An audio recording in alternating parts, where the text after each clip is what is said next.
Up. Good morning, everyone. Welcome to a lovely rainy day, at least here in southwestern Ontario, um, to another AgRobotics working group meeting. Today's the 12th of April, and I'd just like to go through some of the new members that have been joining on. We have Jasper Arthur.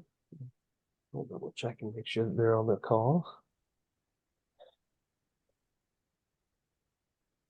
Who currently isn't. And then we also have Julian Esmond. Julian, are you on the call? Yes, I am. Would you I like to don't know give if my camera's working. not currently, but that's fine. Would you like to give a quick introduction on who you are and a bit about your organization? Yeah. Hi guys. My name is Julian Esmond. I come from Electromate. Electromate is a essentially a distributor for robotic and mechatronic components, but we do design for subsystems, so complex gantry systems, multi-servo axis systems, and we do a lot of work in the agriculture industry because a lot of our products are washed down, ready for outdoor environments. So I just want to join here. I saw you guys are working on quite some interesting innovations. So just want to come be a listening ear, and then I'll pop in whenever I have something to add. Thank you, Aaron, for allowing me to join. Fantastic. Welcome to the group. I see Jasper Arthur's also on the call. Jasper, would you like to give a quick introduction to yourself? Yeah, my name is Jasper Arthur. I'm a research officer with the National Research Council of Canada. I do research in mostly robotics and automation in manufacturing in Winnipeg at the Brookside Advanced Manufacturing Research Facility. Uh, I heard about this at an event last Thursday and just decided to learn more and get to know you guys. So thanks for having me. Fantastic. Welcome to the group. And also Sophie Kowalski. Let's see, she's on the call. Would you Yeah, like to I'm introduce yourself? here. Okay, you can see me. Hey, Yep. I'm Sophie Krolkowski. I'm one of the industry development officers with AFC. Very recently, I think Rodrigo Santillo was in this group previously, so he's retired, and that leaves me coming in. Like I mentioned to Kristen and you, Aaron, I've heard really great things. I used to work at OMAFRA about this group, so now I finally have an excuse to be a part of it. So yeah, still learning a lot, but happy to be here. It's the place to learn. Happy to have you. Thank And I you. also have Nicole McDonald on there, but that was my mistake. She shouldn't have been added, but we're happy to have you, Nicole. I see you on the call right now. Um, from here, we will be going into our presentation. So, Jason, excuse me, I still have a bit of phlegm from being sick in my throat.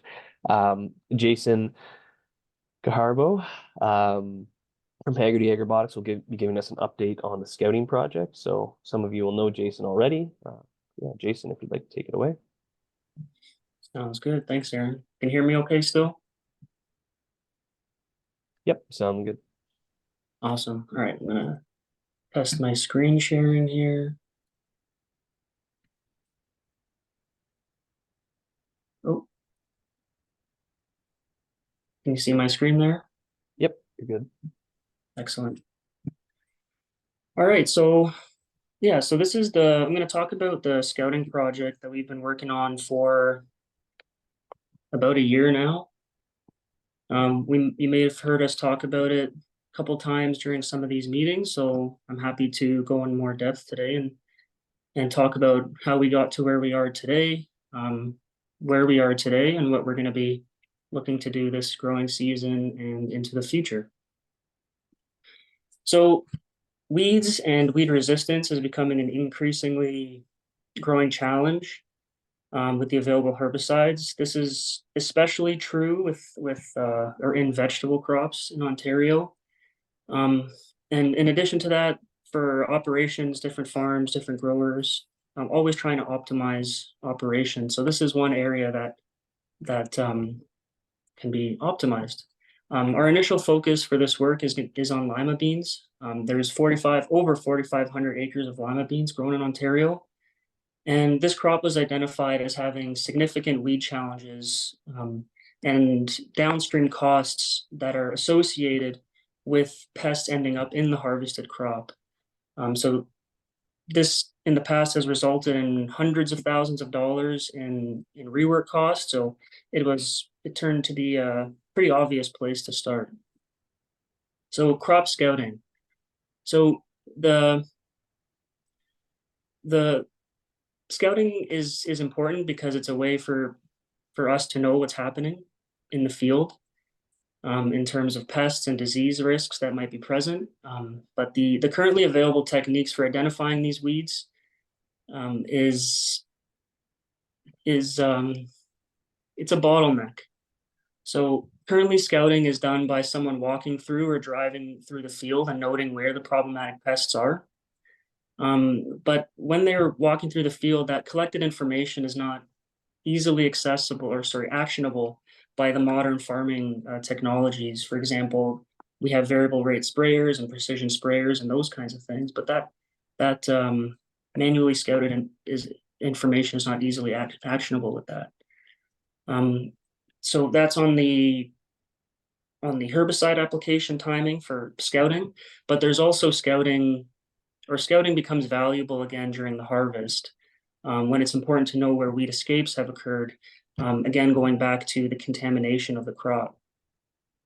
So a good weed density map is critical to avoid contaminating harvest and especially becomes valuable when at harvest time, the crews have a very short harvest window and are often working day and night and are battling through fatigue. Having something very obvious or maybe even automated to avoid those pests would be extremely valuable.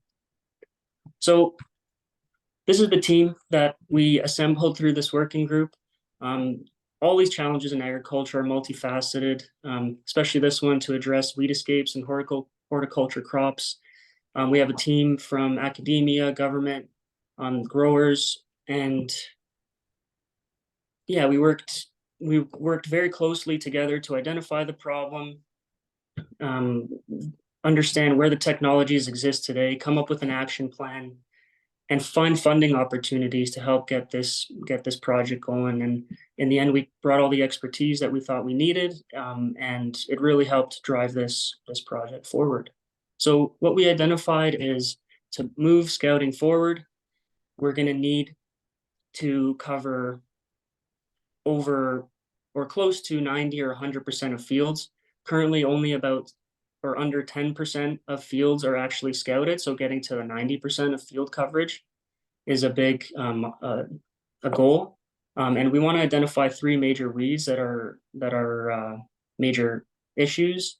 And we don't need 99% accuracy. 99% accuracy is something often we strive for in the lab, but in this real world application, we're aiming for somewhere around or over 75. And then, like I mentioned before, we want to scan it at least 2 times early in the season to know where to spray herbicide, and then later in the year to know where to avoid pests. And then also from scan to map, we want that to be able to be done within 24 hours. So our action plan to get started, to how to get this project off the ground is we needed to train a pattern recognition model. So we needed to create the data set. So we needed to collect in-field images of pigweed, nightshade, horse nettle, and I think I said them all. Maybe I'm missing pigweed. No.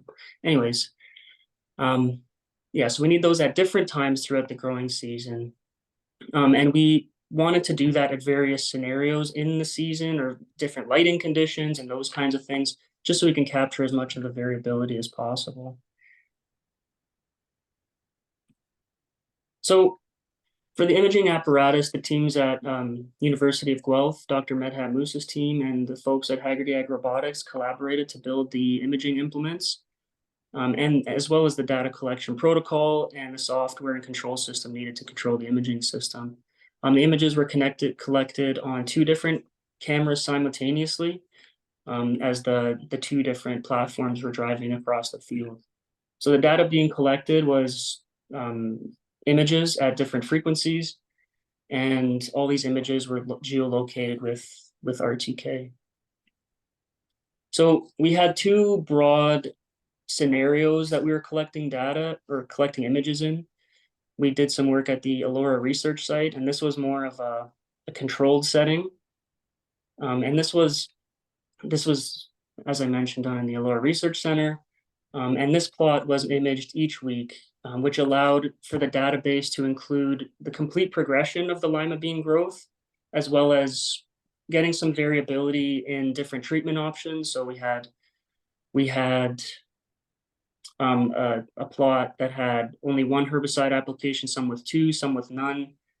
And this way we were able to capture more of the variability that you might see in a growing season. The second scenario was in a commercial setting. So these were actually on grower sites.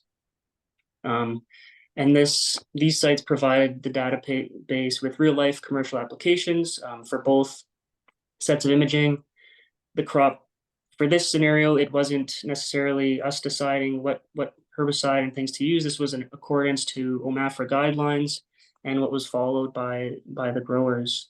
And in addition to building the database, we also used this opportunity in field to collect data on how we could potentially optimize the eventual commercial version of this. And that was assessing for how fast can we go, what height can we put the cameras at. And Dr. John Sulick's team from the University of Guelph as well, they flew a few drones on the same fields that we were working on. And the idea there was to eventually compare and assess how well drones might fare against this way of doing things.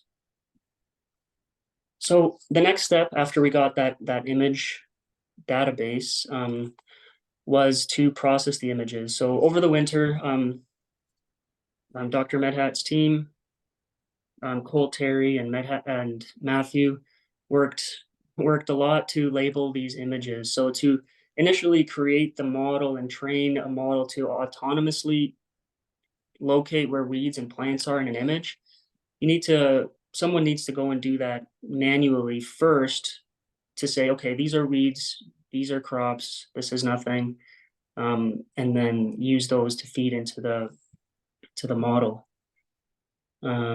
This is a very time-consuming process that often required expertise at various stages, and this kind of brings back the message about how important it is to have a multifaceted team. Kristen O'Bead was a huge help here in helping us identify weeds at various stages of growth. And Dr. Sulick as well for sharing his experience with particular features to extract and ones that might be advantageous to give us better results.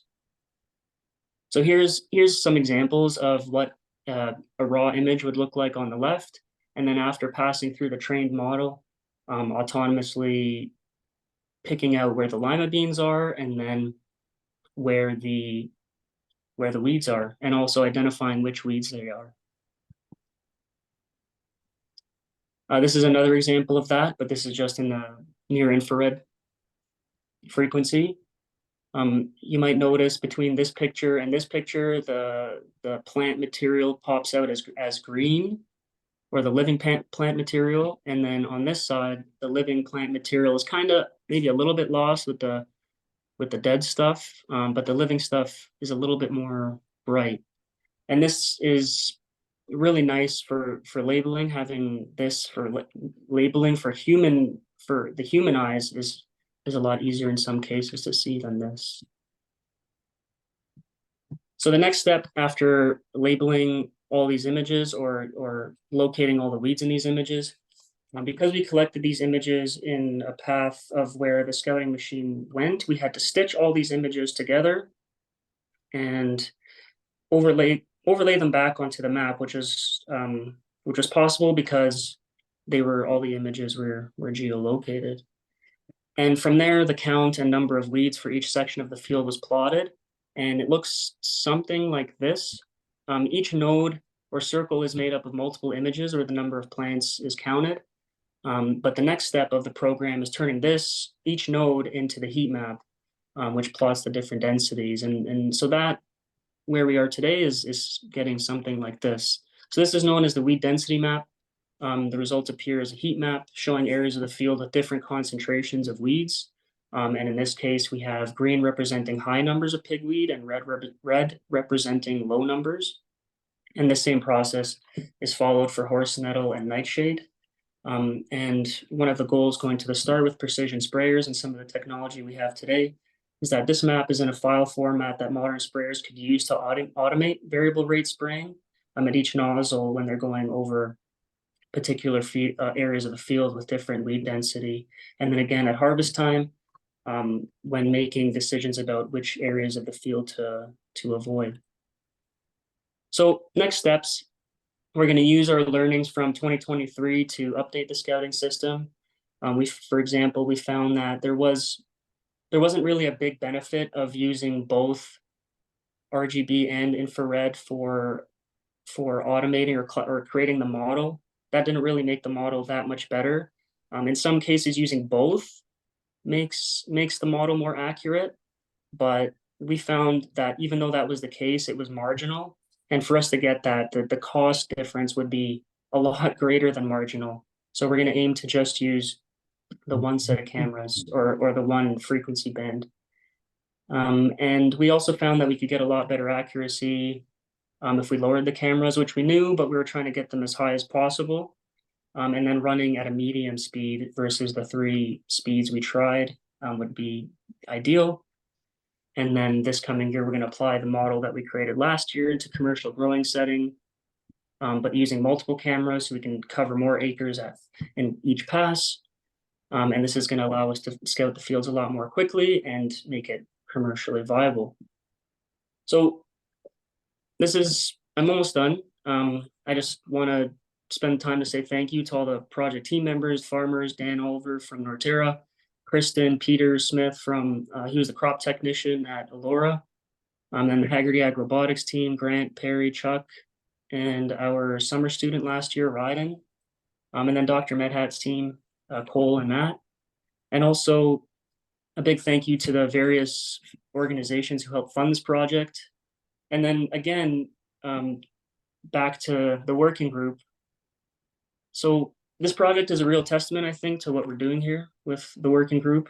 Addressing the multidisciplinary challenges or multifaceted challenges we see in agriculture, and thinking through many of them, the challenges, opportunities, and seeing how we might address some of those with robotic tools.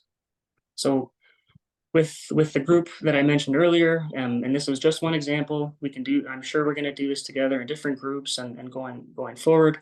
But with this group, over the course of several discussions, we honed in on a problem. Getting a call here, sorry. Can you see me? Okay, sorry about that.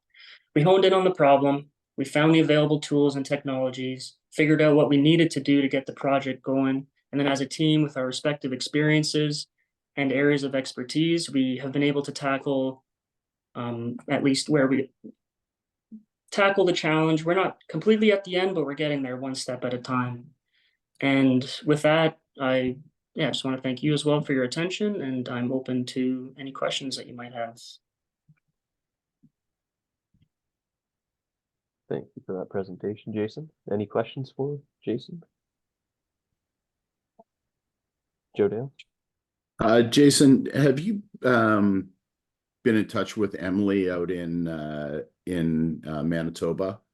I know they have a huge project where they were imaging all the weed species, so they had a huge database available for companies to access, so you don't have to map out all the weeds at the various growing stages. Okay. Yeah, no, I haven't been in direct contact with them. I know people from the working group and Haggerty have been in contact with them, but Chuck's waving. Chuck might have an answer. Yeah, I was going to say that, yeah, we were in touch with them, but the issue that we were having is that they use an iPhone for all their imaging. And so the images that they use was an inconsistent camera source. So one of the discussions we have going forward is a standardization of the camera technology across the different innovation farms, whether it's Emily, Olds, Area XO, Quebec, so that we have some agreement on the image quality. Because you can't, if you have that inconsistency on lighting, height, style of camera, that kind of thing, it can make the image database not that useful, unfortunately. Okay. I've got a call with Jacqueline in a few minutes, so I'll ask her. That's too bad. Good work, Any Jason. other questions for Jason? Yeah, it's Mike here from Finite Farms. Just a quick question on the camera setup. Are you able to share which cameras and or filters you were using on the NAR side? We've been debating whether that's going to add value to our imaging as well. I honestly, I don't know the very specific details aside from one is a JAI and one is a Blackfly camera. If Cole Terry is on the call, if you would be able to answer that a bit better, Cole. Or Dr. Medhat Musa. Yeah, we can email that to you guys as well. Sure. Yeah, no worries. That I don't works think too. either of them on the call today. Okay, Appreciate it. Thanks. no worries. If you want to just send me your email address, I could send you that info. Yep. Or you can reach out to me if you need that connection to Jason as well. Yep, we'll do after the call. Thanks. Kristen, I see you have your hand up. I'll let Dan go first. Go, Dan. Yeah, no real question. I just wanted to maybe Jason, just going to add to what Jason said. 3 years ago, from my perspective at Norterra Foods, this would have not been achievable without this working group. So I just want to make it absolutely clear that this working group was a massive enabler to the success and the potential solution that's been created for our business. So want to make sure that it is abundantly clear how valuable this working group has become for Norterra Foods. So appreciate being involved in the group and look forward to what the future holds. Thank you, Dan. Kristen? Yeah, I just wanted to echo that. I just wanted to thank everyone on the team. It took a lot of brains to come together for this project. And I know we're still, this is going to be a big year for the project, testing everything out. But the real goal is to, adapt this to multiple cropping systems. And if that can happen, that's going to be really significant for agriculture. So I just really want to thank everybody, and it's been a pleasure working with the team. And let's just see what happens this year. I'm pretty excited to see where this goes. Thanks, Kristen. Likewise, it's been awesome working with you as well. And Thanks thanks for for being a founding member of the working group. Sorry, go ahead. Go ahead there. Didn't mean to interrupt. Yeah, so I just want to extend that thought, which is progress is going to be made to a certain extent by how much money is applied to this problem. And so this working group is perfect. But one of the things is that universities want to help you, and Medhat is a fantastic guy, but he can't do anything unless the governments want to give him money to help you. He doesn't have access. The university doesn't have a pot of money, our own money, to just say, hey, let's work on this project. So traditionally, academics work in the discovery and the applied science space. And this is now moving into what I would call the product development space, the validation of technology space, the de-risking space, which in my personal opinion is exactly where our university should be heading. But we need your help to send the message to people that the governments want to fund us to help you. Because without it, we can't put the people, the students, the professors on your projects. I mean, if you guys have the money from industry, it's great. That's lovely, but that's super hard to do. So I think more applied research and more product development and more in the field validation trials are needed. But the academics actually need a bit of an incentive to move in that direction. So they're willing, but you got to be part of our champions to make that happen. Kristen, you have your hand up. Yeah, I just want to comment on David's comment. Yeah, we've actually been pretty successful with this project, getting funding through different OMAFR streams. So we did get some funding through the supply chain stability fund, and then again the biosecurity, right, Dan, at the biosecurity fund. And I know it's been a little bit of a, not a hassle, but having to resubmit and get the money just on an annual basis. So yeah, if longer term projects can be implemented, I think that would be great. But yeah, those messages are being sent up anyways, and yeah, we're really trying hard to the things are changing, right? And where people are needed and universities are needed are changing a little bit. And so I think this working group has been able to voice that a little bit, but there's still definitely more work to do and more conversations to be had. So yeah, but we're excited about this one, and like Jason said, it's a real great example of accomplishment that can be achieved when identifying a problem with this working group. So thanks. Chuck. I wanted to add to that point, like after meeting with Medhead and laying this out, he was very good at outlining kind of what the university is good at and where their role is and what our role is as a working group and what the industry's role is. And I think that was very helpful for myself to navigate that space, because as an outsider coming in, we always look at, well, the school is just a big bucket of money, and that's just that isn't the reality. The other thing that's not the reality is we can't rely on the researchers to come up with all the ideas. Or the ideas have to come from this working group to get validated by the researchers. That's actually the order it's supposed to happen. And anyways, that was a very insightful piece of information for me.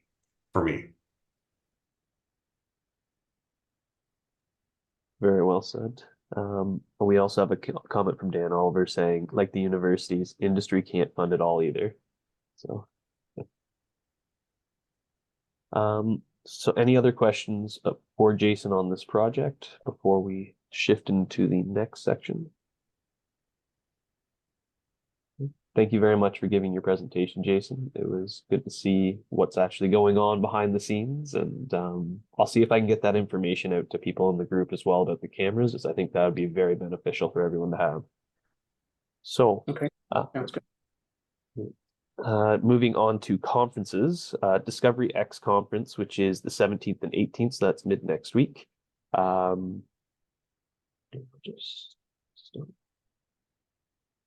we go.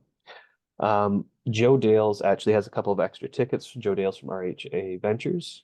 So if anyone is looking for tickets to get there, we do have a couple. Joe, if you wanted to say anything on that.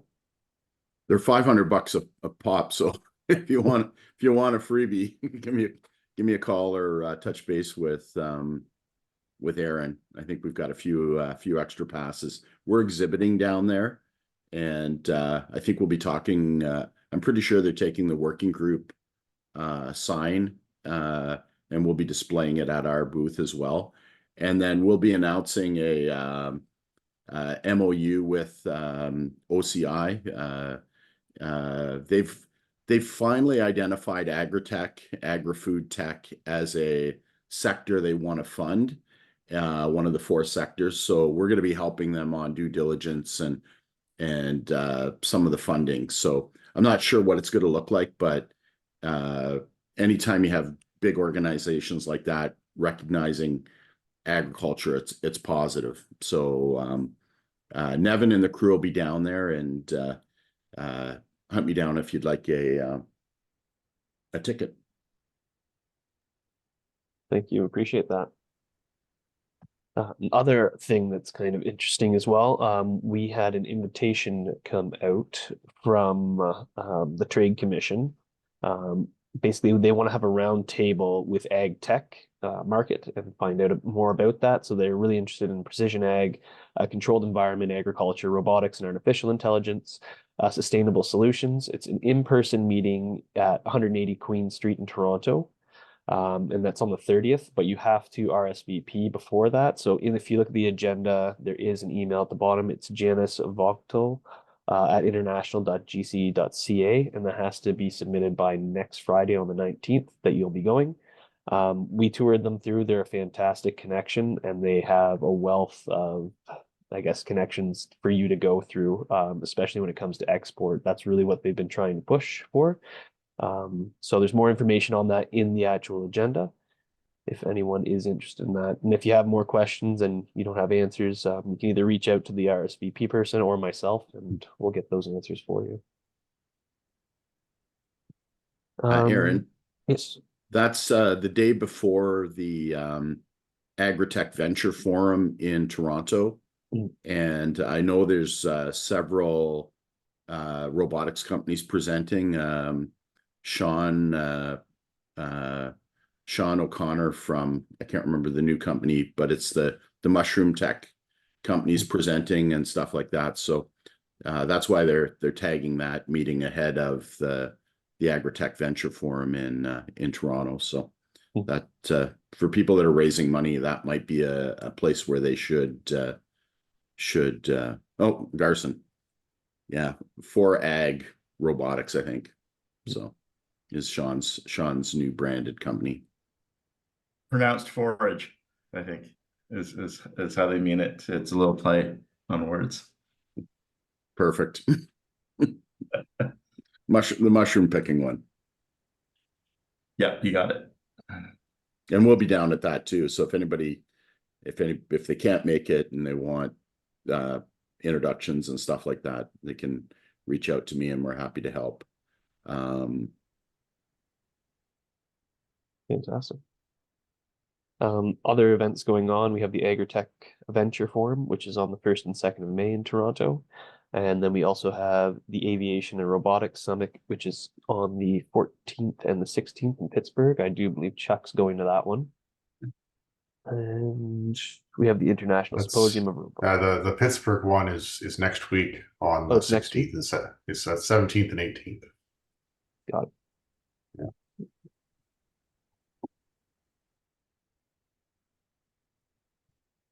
Perfect. I'll have that changed.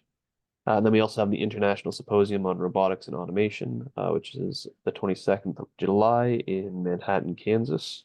And then we have the AgRobotics Application Conference, which is on the 31st of July as well. Does anyone have any updates on any conference they've been to in the last week or so? I know we had a couple going on, but I don't think anyone made it out to the New York Summit or anything along those lines. Kristen? I don't have one to add, but I wanted to inform the group that I had a meeting with Crop Life on some other things, and they're starting to put out a newsletter, and they're willing to put in their newsletter any of our upcoming KTT events with respect to robotics and our demos. So yeah, I just wanted to make you aware of that. I think that's a good linkage because that goes out to all across Canada as well. So that would be great. Absolutely. So just a quick update on our project as well. We have the annual report. It's just being approved by the government right now for logos, because it has to be approved by both the province and the federal government. Once we have that and the French translation, we will have that out to you. So really excited to release that. I think it looks really good. Not being biased or anything like that. But really excited to see that as it goes forward. It'll be great to see how it progresses into the next year as well. Funding announcements. Not too much has changed from the last meeting, but I was yesterday at a farm and food care event, and a person from the Agricultural Adaptation Council said something new will be coming out soon, specifically to ag tech, and that would also feature robotics. So I'm waiting to hear on that, but didn't get too many details aside from that. So we're waiting to hear from that. I guess we can shift into the round table as well, if anyone has any items they'd like to bring up or thoughts to go through.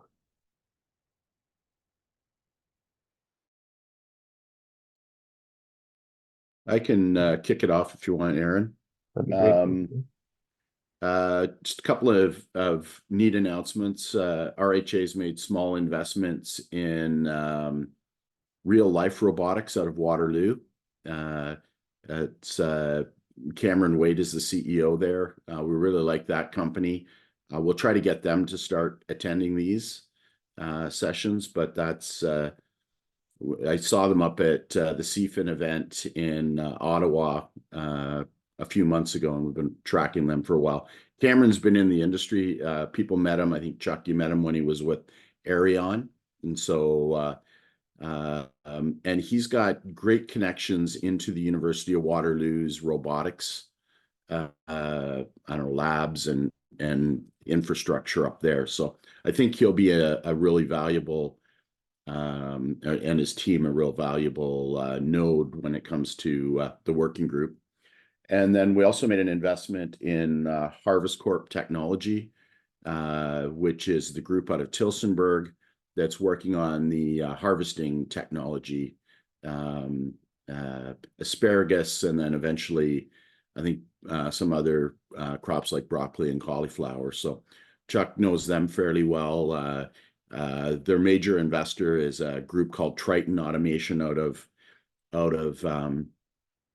Tilsonburg, and they do a lot of automation or auto industry robotics. So we had a nice tour up there a few years ago, and they've got some interesting technology. So we're trying to support the industry with small investments, and then the RHA team will wrap around them and help them with business planning and help them get these products to market. So just a couple of announcements. So a little bit of movement there, and we're excited about both companies. Good update. Thank you.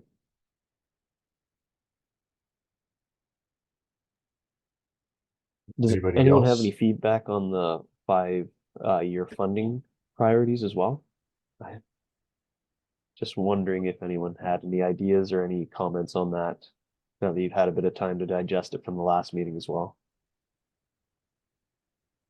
If not, I know Chuck was about to say something as well. Well, I always have something for the round table, so I'll wait.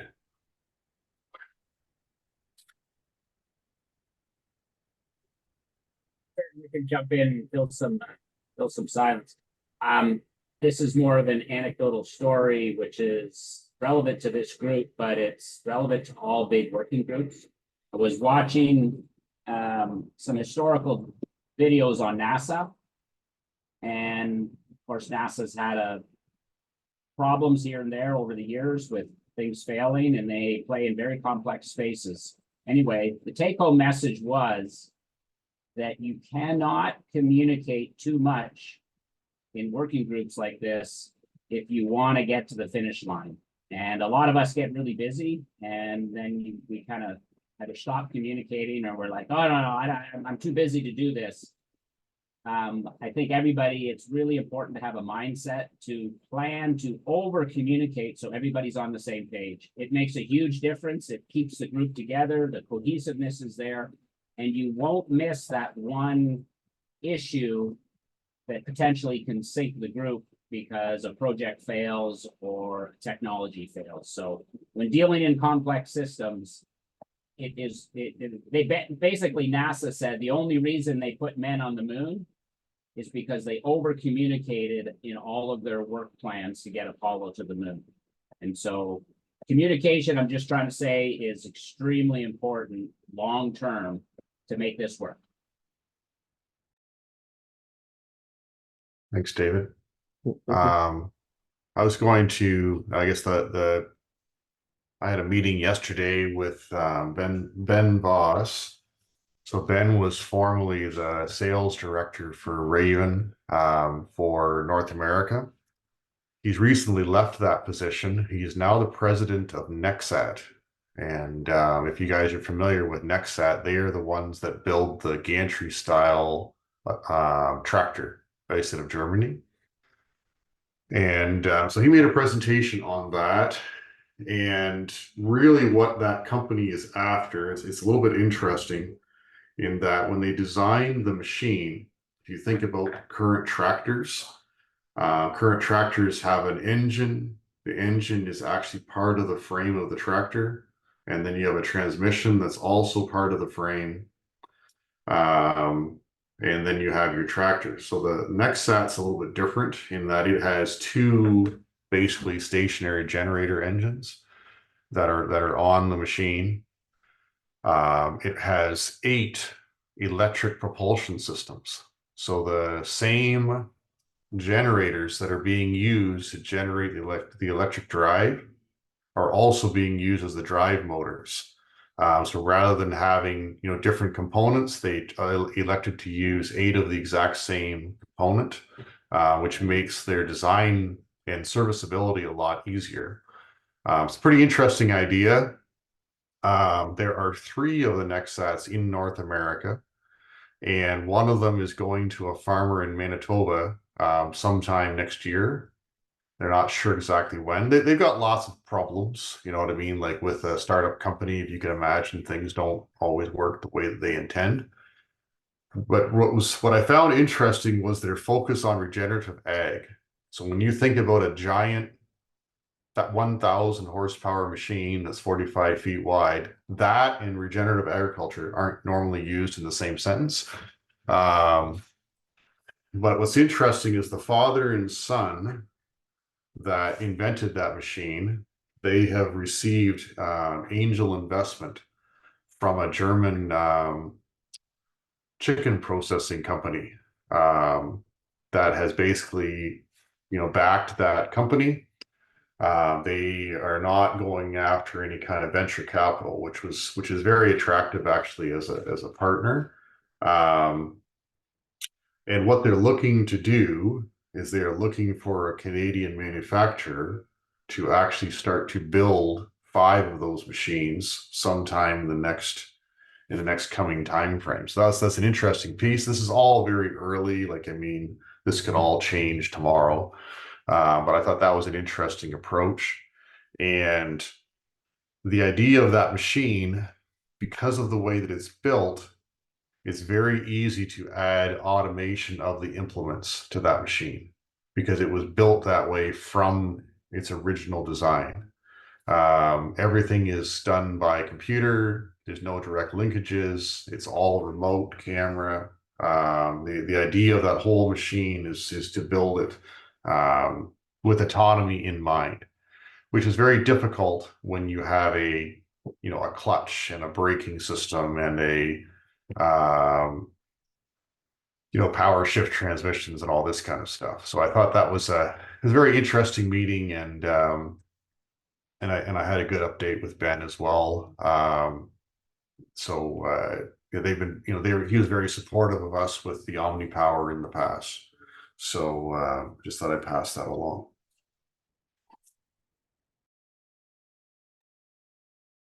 Thank you for that, Chuck. Any other items anyone would like to bring up, or comments or questions on the presentation? Kristen? Of course, me. I just have a question for everyone on the call. Has anybody heard about any of the OAFRI projects that have gone in, or any of the other projects? I don't anticipate that you have, probably in closer to the end of April, but I was just curious. I heard this morning Vetson, which is the software helping people that don't have access to vets got a grant. But I know that's a fairly high priority Yes. project. So I know Colin, I think yesterday I heard about that. So they are starting to trickle out maybe. Okay. Thanks, Joe. Oh, and I guess I heard of one other one. That one was up in Ottawa. I'm not sure I should talk about it because it's, so they are starting to trickle out.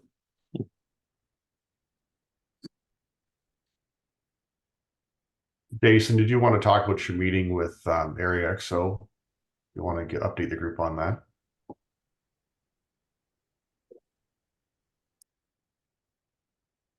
Yep, I can give a quick update there. So chatted with Area XO, some of the folks there, Tet and someone else from there. Suzanne. Suzanne, thank you. And yeah, so found out a little bit more about what they're doing. They have been trying to measure or predict nitrogen or nitrous oxide emissions from different fields, and they're using a very expensive, very heavy duty kind of sensor to do that now. Everything's hardwired. But the intention is to make that more practical, more accessible. So they're working towards that, and I'm hopeful, or we're hopeful that maybe not this coming season, but the season after, we could get one of the more easily usable emission sensors going, at least to test it in a different geography and farm type. They're over in Ottawa, so yeah, to test it out closer to here. And also they're doing yield prediction mapping on corn. So they use drone imagery to try to predict yield. So we're going to help them out with adding to their database this year. We're going to use our drone to take some images of our corn fields and add to that database. And yeah, hopefully continue to work together with them because they're doing some cool stuff there too.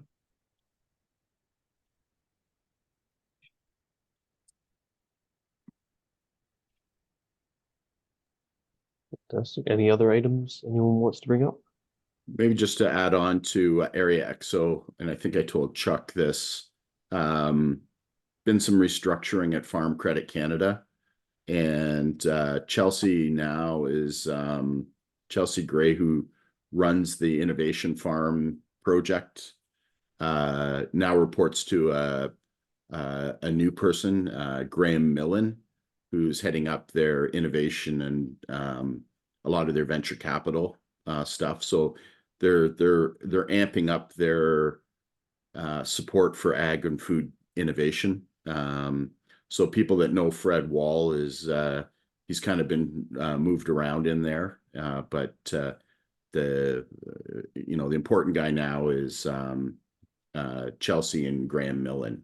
So we'll see Graham in Toronto at the Agritech Venture Forum. I've got meetings set up with him. So I don't see any operational changes to what we're doing, Chuck and Aaron, but there is some shuffling at FCC. Probably good shuffling. David, I saw you had your hand up, or? Yeah, so this isn't directly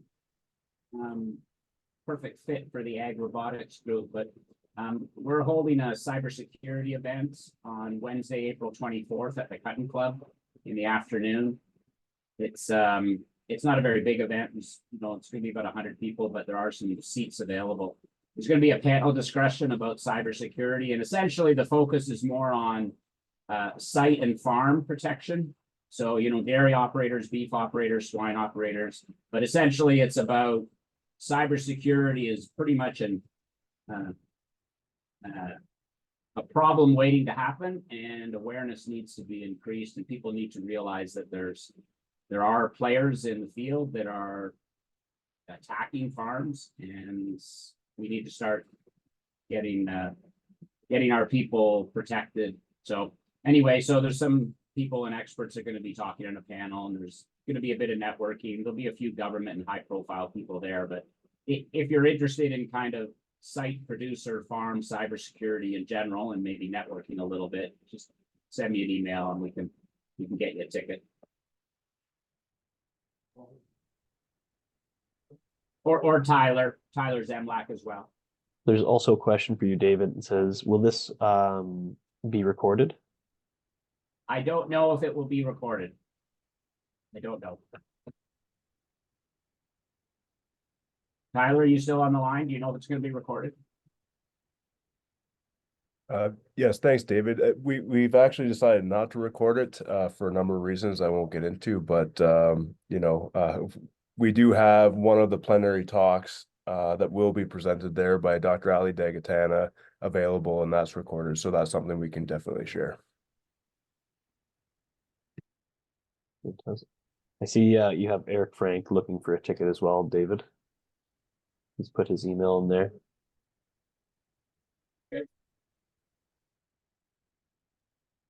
Any other items? We're getting near to the end of our time, but we do have a couple more minutes if anything else needs to be brought up.